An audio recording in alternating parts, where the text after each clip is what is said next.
Google pixel 9 বাংলাদেশের বাজারে হয়তোবা প্রথম এইটা আনবক্সিং হতে যাচ্ছে এবং এমকে মোবাইল পয়েন্টের ওনার মাইনুল ভাইকে অবশ্যই ধন্যবাদ দিতে চাই, কারণ এইটা মার্কেটে অ্যাভেলেবেল হওয়ার মাত্র 2 দিনের মধ্যে দুবাই থেকে উড়িয়ে আমার কাছে পাঠিয়েছে। এই যে ফোনটা দেখতে পাচ্ছেন এটা কিন্তু পোর্সেলাইন কালার 256 জিবির ভেরিয়েন্ট এবং এই ফোনটা কিন্তু 4টা কালারে পেয়ে যাবেন। তার মধ্যে খুব ফেন্সি নেম আছে, আমি একটু বলে দেই, অবসিডিয়ান, উইন্টার গ্রিন, পিওনি এবং আমার হাতে যেটা দেখতে পাচ্ছেন এটা হলো পোর্সেলাইন। তো ফোনটা কিন্তু এখন মার্কেটে খুব বেশি অ্যাভেলেবেল হয়নি, সামান্য হয়তো 2-1জনের কাছে পেতে পারেন এবং এটার প্রাইসও কিন্তু এখন স্টেবল হয়নি। তবে আজকের ভিডিওটা শুধুমাত্র কিন্তু ইমপ্রেশন এবং আনবক্সিং হতে যাচ্ছে। সো ফোনটার মধ্যে কি কি আছে, ডিজাইনটা কেমন করলো সেটাই জানাবো এবং এটার ইনডেপথ রিভিউ কিন্তু খুব দ্রুত আসবে। সো সেখান থেকে কিন্তু আপনারা একদম খুঁটিনাটি জানতে পারবেন এই ফোনটা সম্পর্কে। এবং এই ফোনটা কিন্তু লঞ্চ হয়েছে বেস ভেরিয়েন্ট $799 অর্থাৎ $800। সো বাংলাদেশে যে ডলারের রেট আছে সেটা কিন্তু এখন অনেক বেশি। সো প্রাইস কিন্তু অলমোস্ট 1 লাখ টাকার আশেপাশেই হবে। সো এটার প্রাইস সম্পর্কে যদি কোনো কোশ্চেন থাকে বা ফোনটা অ্যাভেলেবিলিটি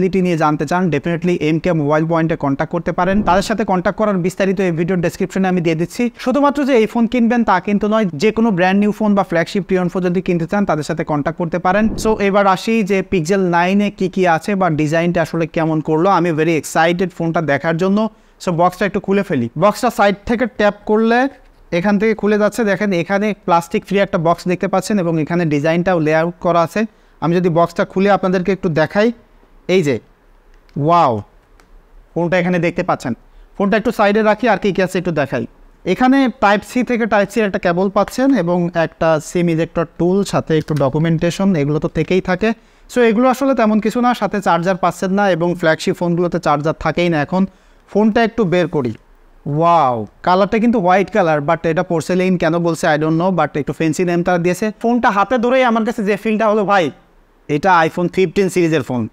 মানে চোখ বুঝে যদি কারোর কাছে দেওয়া হয় তাহলে সে বলবে ভাই এটা আইফোন 15, মানে এটা 15-এর মতোই। এটার গ্রিপটা খুবই দারুণ এবং যে ফ্রেমটা দেখতে পাচ্ছেন এটা কিন্তু অ্যালুমিনিয়ামের একটা ফ্রস্টেড ফিনিশ এবং একদম সেম টু সেম আইফোন 15 বা গ্যালাক্সি S24 সিরিজের মতোই কিন্তু করেছে। দেখেন এই যে বক্সি ডিজাইনের হইলেও সাইডগুলো হালকা কার্ভ করেছে। সো এটা হাতের মধ্যে কিন্তু সুন্দর একটা গ্রিপ দিচ্ছে এবং এই যে বাটনগুলোও করেছে এগুলোও কিন্তু একদম সিমিলার লুকের, খুবই সুন্দর এবং প্রিমিয়াম একটা ফিল কিন্তু এই ফোনটাতে হয়েছে। এবং এই যে ব্যাকে যে গ্লাসটা দেখতে পাচ্ছেন এটা গ্লসি একটা গ্লাস এবং এটা কিন্তু গরিলা গ্লাস ভিক্টাস 2। এই গ্লাসটা ফিঙ্গারপ্রিন্ট খুব বেশি ধরবে বলে মনে হচ্ছে না, সেটা আমি লং টাইম ব্যবহার করে আপনাদেরকে জানাইতে পারবো। এবং এখানে কিন্তু আপনি ব্যাকে ওয়্যারলেস রিভার্স চার্জ পাচ্ছেন, 15 ওয়াট পর্যন্ত ওয়্যারলেস চার্জ সাপোর্ট করবে। এবং দেখেন মেইন যে মেজর ডিফারেন্সটা সেটা হচ্ছে যে ক্যামেরা বাম্প। এখানে যে ক্যামেরা বাম্পটা আছে আমি ভিডিওতে দেখে আমার কাছে খুবই উঁচু মনে হয়েছিল এবং অনেকেই কিন্তু এটা উঁচু বলেছিল। তো আমার কাছে এটা দৌড়ে আমার কাছে মনে হচ্ছে সত্যি এটা একটু উঁচু, তবে এই ডিজাইনটার সাথে এটা খুব ভালোভাবে ব্লেন্ড করেছে, যে কারণে এটা কিন্তু দেখতে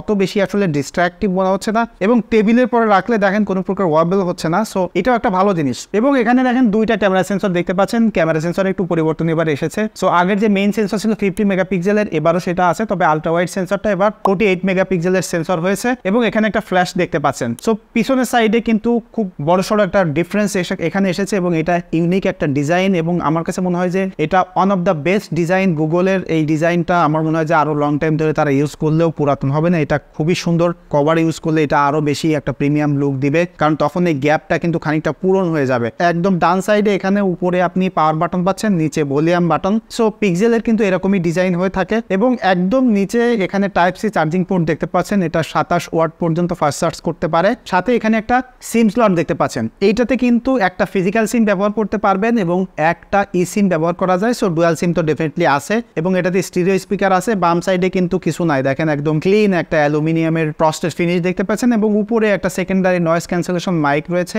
এবং এই যে ফোনটার ডিজাইন যেটা বললাম যে এখনকার যে লেটেস্ট ডিজাইন সবাই যে ট্রেন্ডটা ফলো করতেছে সেটাই কিন্তু আছে এবং ফ্রন্ট থেকে দেখলে এই ফোনটা ডেফিনেটলি যে কারোরই ভালো লাগবে। দেখেন গর্জিয়াস একটা ডিসপ্লে দেখতে পাচ্ছেন। গতবারের পিক্সেল 8-এর থেকে এই ডিসপ্লেটা সামান্য একটু বিগার হয়েছে, টু বি এক্সাক্ট এটা 6.3 ইঞ্চির একটা ডিসপ্লে এবং এখানে একটা ক্যামেরা কাটআউট দেখতে পাচ্ছেন। এখানে কিন্তু সেলফি ক্যামেরাটা আগের মতোই আছে, অর্থাৎ 10.5 মেগাপিক্সেলের একটা সেন্সর। তাছাড়া এই ফোন ফোনটার যে ডিসপ্লেটা ব্যবহার করেছে এটা কিন্তু 120 হার্টজের একটা ডিসপ্লে, এটা ওলেড ডিসপ্লে এবং এইটার ব্রাইটনেস কিন্তু আগের থেকে অনেক বেশি হয়েছে। খাতা কলমে এটা 2700 পিক ব্রাইটনেস বলতেছে। সো ডেফিনেটলি এটা ইউজ করলে বলতে পারবো যে কি অবস্থা। তাছাড়া ফোনটাতে কিন্তু এবার আলট্রাসনিক ফিঙ্গারপ্রিন্ট ব্যবহার করা হয়েছে। তো আলট্রাসনিক ফিঙ্গারপ্রিন্টটা কিন্তু আরো বেশি সুপারিয়ার, আরো বেশি ফাস্ট হয়ে থাকে, খুব অ্যাকুরেটলি কাজ করে। সো ডেফিনেটলি এখানে একটা খুব হিউজ একটা এক্সপিরিয়েন্স কিন্তু আমাদের ভালো হবে। তাছাড়া এই যে ডিসপ্লেটা দেখতে পাচ্ছেন, ডিসপ্লে চারি সাইডে তিন বেজেলগুলো কিন্তু সামান্য একটু ন্যারো হয়েছে এবং এটা দেখলে ভাই একদম ফিলস লাইক আইফোন। তবে আইফোনের থেকে ওইটা বেটার লাগে কারণ এখানে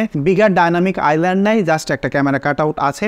যদিও এই ক্যামেরা কাট আউটটা আমার কাছে একটু বিগার মনে হচ্ছে যদি আপনি স্যামসাং এর সাথে কম্পেয়ার করেন। তবে ডিজাইন বা বিল্ড কোয়ালিটিতে কিন্তু বলাই যায় যে পিক্সেল বা গুগল তারা একদম খুব বেস্ট একটা জায়গায় এসেছে। ওয়ান অফ দ্য বেস্ট গুগলের ডিজাইন এটা বলা যায় এবং আমার কাছে পার্সোনালি মনে হচ্ছে যে ভাই এটা যে কারোরই ভালো লাগবে হাতে ধরে। এবং এই ফোনটার কিন্তু ইনসাইডেও বেশ পরিবর্তন এসেছে। ডেফিনেটলি নতুন জেনারেশনের ফোন, এখানে কিন্তু টেনসর G4 চিপসেট ব্যবহার করা হয়েছে, তাদের লেটেস্ট প্রসেসর এবং এর সাথে 12GB র্যাম পেয়ার করতেছে। এবার কিন্তু 8GB র্যামের ভেরিয়েন্ট নেয়, সবগুলোই 12GB এনেছে। সো এটা একটা ভালো জিনিস। সাথে যে জিনিসটা খারাপ করেছে সেটা হচ্ছে যে এটা অ্যান্ড্রয়েড 14 দিয়ে রিলিজ করেছে। সো অ্যান্ড্রয়েড 15 দিলে আমার কাছে মনে হতো যে বেস্ট এক্সপিরিয়েন্স পাওয়া যেত, কারণ নতুন ফোন, নতুন অপারেটিং সিস্টেম। সো সেটা আরো একটা হোল নিউ এক্সপিরিয়েন্স হইতো। তবে সেটা খুব দ্রুতই আমরা পেয়ে যাব এবং এটার সাথে কিন্তু 7 বছরের ওএস আপডেট পাওয়া যাবে। এবং এই ফোনটা ডেফিনেটলি আমি ব্যবহার করে আপনাদেরকে এক্সপিরিয়েন্স জানাবো, কারণ কি গুগলের ফোন নিয়ে কিন্তু অনেকেরই অনেক ধরনের কমপ্লেন আছে। তার মধ্যে মেইন যেটা হিটিং ইস্যু রয়েছে, নেটওয়ার্কিং এর ইস্যু রয়েছে,